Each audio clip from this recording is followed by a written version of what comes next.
I am tired, but awake again. A case not unlike many others documented on this channel and across the almost 21 years of my life.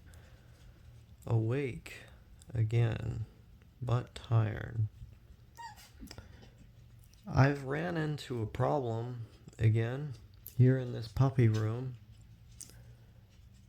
Aside from what I've already complained about in other videos of these guys being little terrorists who keep me awake at night with their yapping and chirping and squealing, despite however much I feed, walk, and water them, they continue to do so, especially when it's time for me to go the fuck to sleep because of their inbred nature.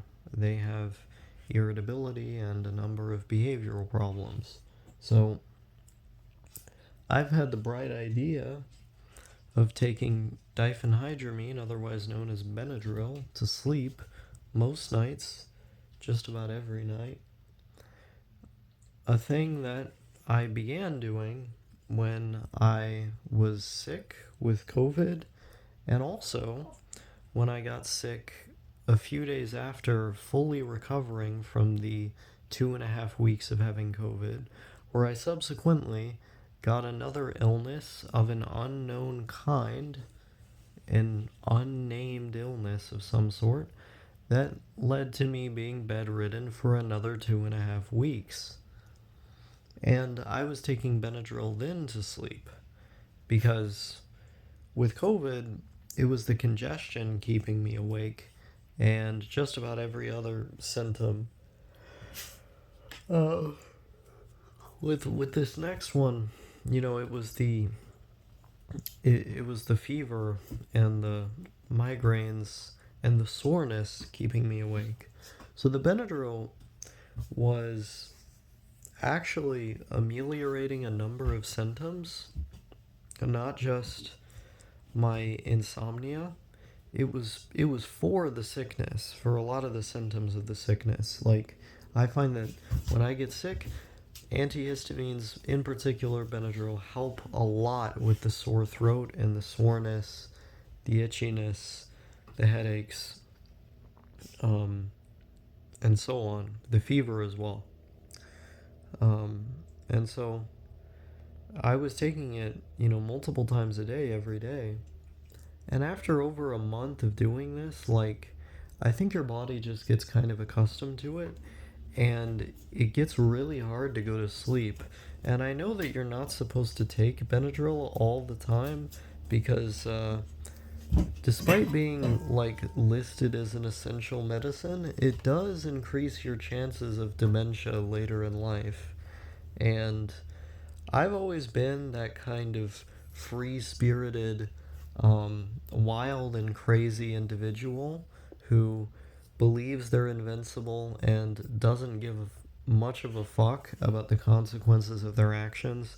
But when it comes to increasing my chance of getting dementia, I care quite a bit. I've seen dementia. I've seen how bad it can get in my grandfather on my dad's side.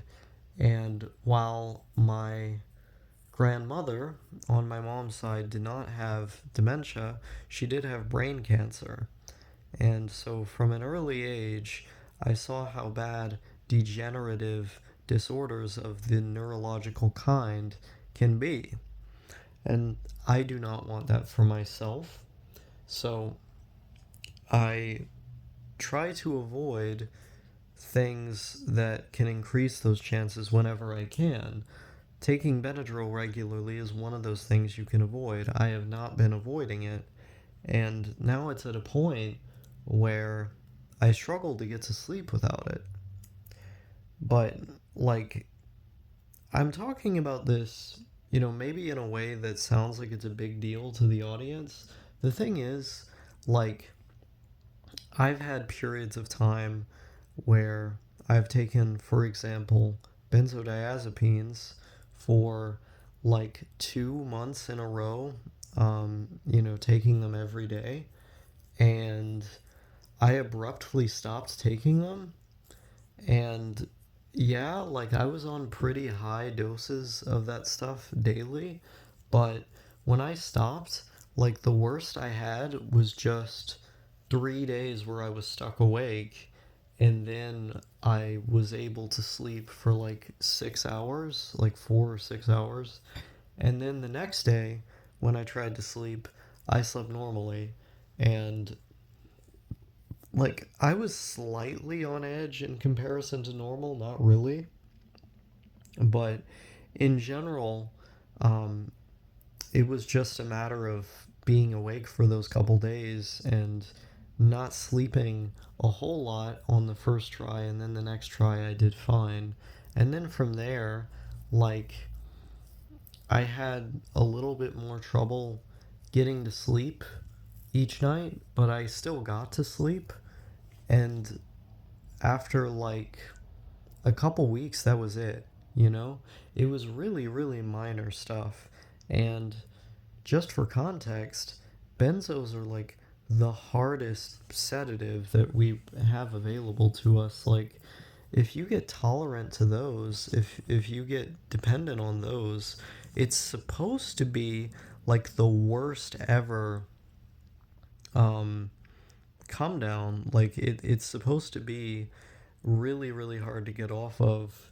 And if I were on them for several more months, I think that description would be very apt. I think it would be very accurate of what I would have to go through. But, you know, um, those 2 months for someone else might also be really bad. I've heard stories like that. It didn't apply to me. Um, and so, if we're talking about something really, really light, like antihistamines, it's not gonna apply to me. Um, that hasn't been my experience, and I know this because another antihistamine called hydroxyzine was something I used to take every night for like a year. For like over a year, I was taking hydroxyzine at 50, sometimes 100 milligrams per night to get to sleep. And I was taking it like sometimes like 6 times a day to force myself to sleep constantly. I did that video in 2018 called Sleeping, I think it was sleeping 16 hours a day, or it might have been sleeping 18 hours a day, where I was talking about how I would just take those sleeping pills, the hydroxyzine, constantly to get myself to pass out on my air mattress in my like really empty room at the time. And I was talking about how like insanely depressed I was. And there were a lot of videos in like late 2018, early 2019 that I made where I referenced that antihistamine because, well, it's not a narcotic. It's not really something you can get addicted to the way that you can get addicted to benzos. I was basically addicted to it. Like, I was abusing that medicine, the most I possibly could. And, it showed through with what my experience was, which was sleeping all the time and kind of depending on it as this escape to get me to sleep. I just wanted to wisp my hours away. I didn't I didn't want to be awake. I wanted to have as few waking hours in the day as possible.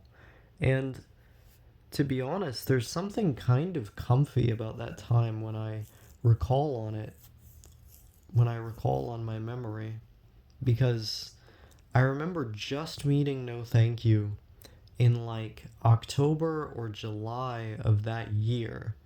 I think it was actually July, but we only really started talking a lot in like October of that year, maybe like August or September, some around there. But like by late 2018, we were talking all the time, and it was a very aesthetically powerful time in both of our lives because around that time he starts making videos, and I make that sleeping 16 hours a day video, and as a response, he makes sleeping 0 hours a day, where he's just on caffeine and he's talking about how he stayed up all night. And he was always talking in vlogs back then about this drug called modafinil that he would use to stay awake and to be better at Counter Strike. And it was just funny, the contrast.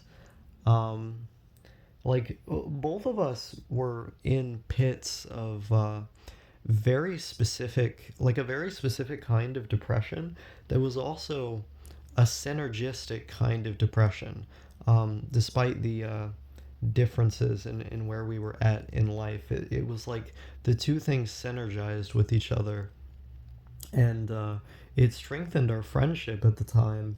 And I can't help but look back on that incredibly sad time in my life with a certain amount of fondness, because it's like my experience with the world, my videos at the time, my experience in that friendship, and my external experience, like being a person and the environment around me. All of that was very aesthetically coherent, like visually, auditorily, like um, everything about the presentation of that era fit together in such a way as to create a really powerful time in my life.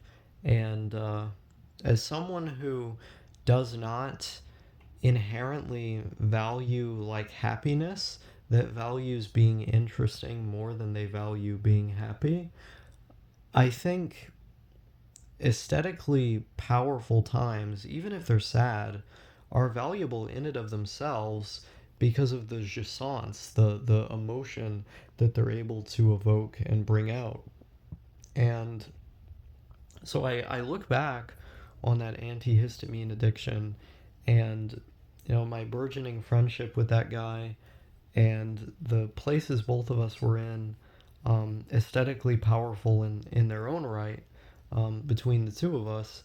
And I can't help but look back on it fondly, you know? Now, of course, that isn't to say I'm going to get myself into the same situation as I was in back then.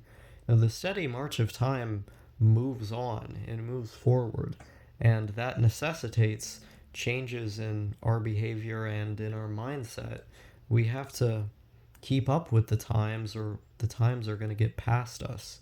Um, and all of that is to say, I definitely do not intend on making the same mistakes of the olden times. Um, I as much as I do find fondness in it. Um, I think it's pretty fair to say that was a sad time that I don't want to intentionally relive.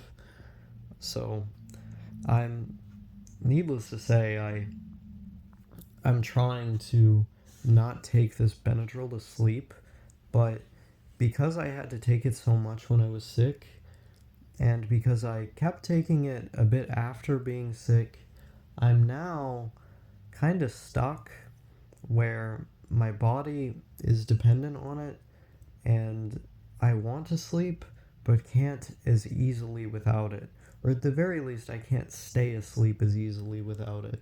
That's what I've found some nights, especially with these evil puppies in here.